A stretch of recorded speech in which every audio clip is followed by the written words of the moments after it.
बहुत इंपॉर्टेंट है कि आपके पास एक स्केड्यूल्ड टाइम हो कि इतने से इतने देर काम करना है। Once you are out of the office, आपकी एक पर्सनल लाइफ भी है, क्योंकि फाइनल गोल क्या है?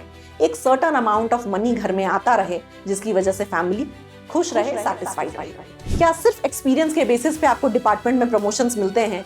इसका आइडिया आपको लगा के एक कंपैरिजन तीनों एग्जाम में करना होगा। कितनी बड़ी अपॉर्चुनिटी है कि आप एक तरीके का पूरा पेपर के लिए पढ़ते हैं, या कहूं कि एक तरीके का सिलेबस पढ़ते हैं और आप 3 एग्जाम्स को टारगेट कर पाते हैं। एसएससी जेई, आरआरबी जेई और स्टेट एई जेई एग्जाम में आपकी फर्स्ट प्रायोरिटी कौन सा एग्जाम होगा?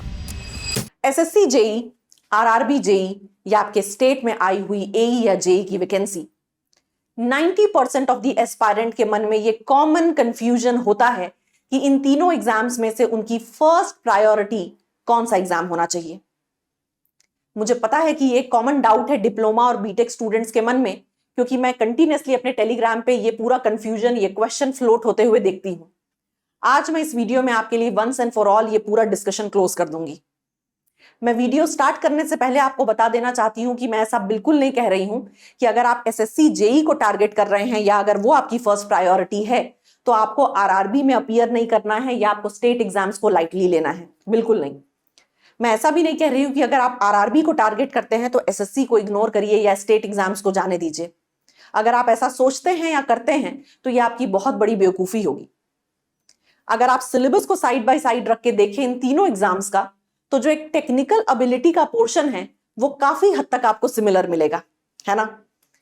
जब आप इंजीनियरिंग डोमेन की बात करते हैं या टेक्निकल क्वेश्चंस की बात करते हैं तो क्वेश्चंस का लेवल थोड़ा चेंज हो सकता है अनडाउटेडली, लेकिन कंसेप्ट तो सेम रहने वाला है, सिलेबस तो लगभग सेम रहेगा।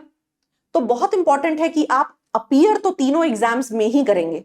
जो चेंज आपको देखने के लिए मिलता है वो आपको नॉन टेक पोर्शन में देखने मिलता है। स्टेट एग्जाम में आपको स्टेट से थोड़े से क्वेश्चन ज्यादा पूछे जाएंगे नॉन टेक पोर्शन से। जब आप एसएससी की बात करिएगा तो जनरल अवेयरनेस एंड इंटेलिजेंस और आई शुड से रीजनिंग से क्वेश्चन ज्यादा दिखेंगे। आरआरबी में आपको थोड़ा जनरल साइंस भी आ जाएगा, थोड़ा बेसिक्स ऑफ एनवायरनमेंट भी आ जाएगा, बेसिक्स ऑफ कंप्यूटर भी आ जाएगा। तो नॉन टेक पोर्शन तो बिल्कुल डिफर कर रहा है, I agree, but technical portion जो इन तीनों एग्जाम्स की जान है, क्योंकि आप जेई का एग्जाम क्वालिफाई कर रहे हैं, जूनियर इंजीनियर का एग्जाम क्वालिफाई करना चाहते हैं, तो जो टेक्निकल एबिलिटी का पोर्शन है वो काफी हद तक सिमिलर है। तो इसमें से किसी भी एक एग्जाम को छोड़ना तो बेवकूफी होगी, लेकिन प्रायोरिटी सेट करना बहुत इंपॉर्टेंट है। आपको पता होना चाहिए कि आपका फर्स्ट टारगेटेड एग्जाम कौन सा है। जब वो एग्जाम क्वालिफाई ना हो तो रिमेनिंग दोनों एग्जाम आपके बैकअप हो सकते हैं, बट आप तीनों को अपना इंपॉर्टेंट एग्जाम लेके नहीं चल सकते हैं।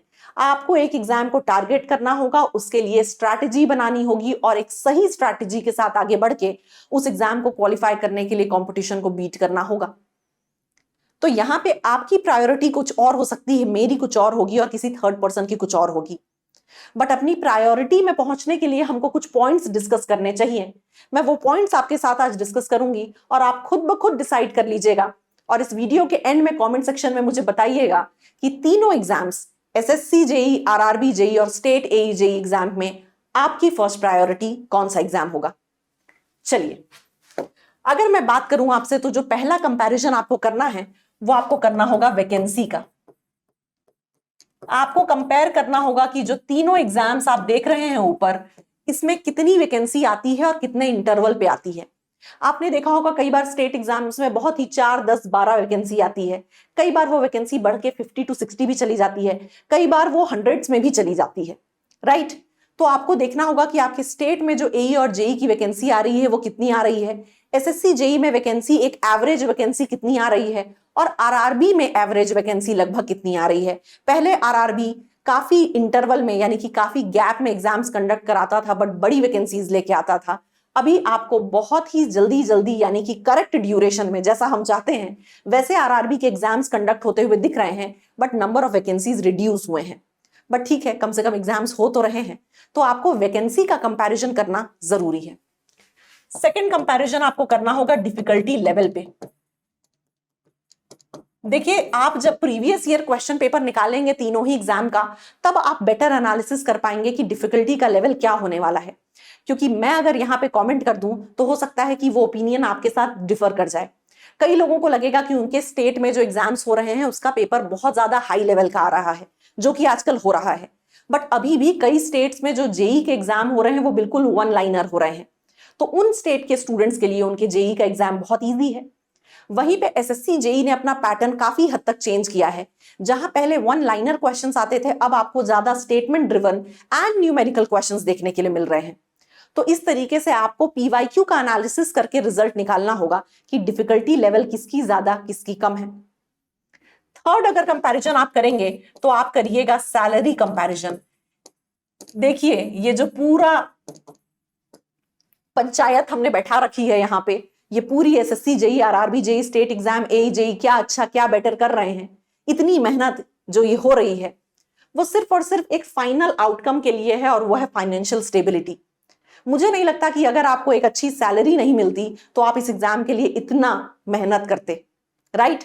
तो बहुत इंपॉर्टेंट है कि आप थोड़ा सा सैलरी कंपैरिजन भी कर लीजिए अगर आपके लिए फाइनेंशियल स्टेबिलिटी सबसे ज्यादा इंपॉर्टेंट है, जो कि 99% स्टूडेंट्स के लिए होगी ही, है ना? क्योंकि फाइनल गोल क्या है? एक सर्टेन अमाउंट ऑफ मनी घर में आता रहे जिसकी वजह से फैमिली खुश रहे, सैटिस्फाइड रहे। करेक्ट? फोर्थ फैक्टर जो आपको कंपेयर करना है, जो मेरे हिसाब से बहुत इंपॉर्टेंट होने वाला है, वो होने वाला है प्रमोशंस एंड करियर ग्रोथ। देखिए आप में से काफी सारे लोग ऐसे होंगे जिनका ये फाइनल डेस्टिनेशन होगा। फाइनल डेस्टिनेशन बोले तो उनको ये एग्जाम क्वालिफाई करके सेटल होना होगा। तो अगर आपके फैमिली की लाइफ इस एग्जाम पे डिपेंडेंट है, तो आपको देखना होगा over the period of time आपको किस तरीके से प्रमोशंस मिल रहे हैं, क्या सैलरी हाइक मिल रहा है, किस तरीके से आपका करियर ग्रो कर रहा है, उसकी ट्रेजेक्टरी क्या होने वाली है। ये एनालिसिस भी बहुत जरूरी है। ठीक है, तो आपको थोड़ा सा एक पास्ट रिजल्ट देख के, थोड़ा सीनियर से बात करके, थोड़ा टॉपर से बात करके ये डिसाइड करना होगा कि किस तरीके से होने वाली है पूरी हायरार्की। आप कितने ड्यूरेशन में, कितने सालों के बाद प्रमोट होंगे, क्या कोई इंटरनल एग्जाम होता है या नहीं होता है, क्या सिर्फ एक्सपीरियंस के बेसिस पे आपको डिपार्टमेंट में प्रमोशंस मिलते हैं, इसका आइडिया आपको लगा के एक कंपैरिजन तीनों एग्जाम में करना होगा। लास्ट और मेरे ख्याल से अगेन जो सबसे इंपॉर्टेंट कंपैरिजन होगा वो होने वाला है वर्क लाइफ बैलेंस का। वर्क लाइफ बैलेंस का देखिए, आप में से मैक्सिमम लोग इस पॉइंट ऑफ टाइम पे तो इतने ज्यादा, मैं क्या बोलूं, फ्रस्ट्रेटेड हैं कि आपको सिर्फ और सिर्फ एक जॉब चाहिए। आपको है कि कोई भी एग्जाम क्वालिफाई हो और हम इस पूरे ट्रैप से बाहर निकले, राइट?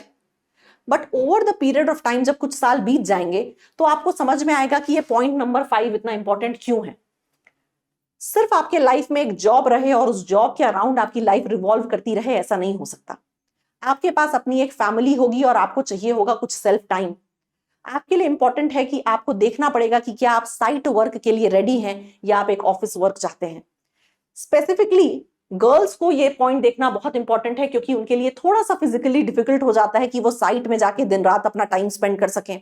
उनको चाहिए होता है एक थोड़ा सा वर्किंग आवर। बोथ, मैं गर्ल्स के लिए नहीं बोलूंगी, for both male and female बहुत इंपॉर्टेंट है कि आपके पास एक स्केड्यूल्ड टाइम हो कि इतने से इतने देर काम करना है। Once you are out of the office आपकी एक पर्सनल लाइफ भी है, वरना कई सारे ऐसे जॉब्स हैं जिसमें आपको 24/7 अवेलेबल रहना होगा। बट मैं अग्री करती हूं कि उन जॉब्स में आपके पास ज्यादा बेटर सैलरी होने वाली है, तो ये आपको डिसाइड करना होगा कि आपको अलाउंसेस ज्यादा चाहिए और कम वर्क लाइफ बैलेंस चाहिए, या ज्यादा वर्क लाइफ बैलेंस चाहिए और थोड़ा कम सैलरी में भी चीजें चल जाएंगी, अलाउंसेस थोड़े कम भी रहेंगे, चल जाएंगे, बट आपको प्रॉपर ऑफिस वर्क चाहिए। ये डिसीजन भी वेरी करेगा पर्सन टू पर्सन। मेरा कुछ और ओपिनियन है, आपका कुछ और होगा। तो मेरे हिसाब से ये जो 5 फैक्टर हैं, इन पांचों फैक्टर को ध्यान में रखते हुए आपको इन तीनों एग्जाम्स का एनालिसिस करना पड़ेगा, और तब आप एक फाइनल कंक्लूजन पे पहुंच पाएंगे कि आपकी फर्स्ट प्रायोरिटी क्या होने वाली है।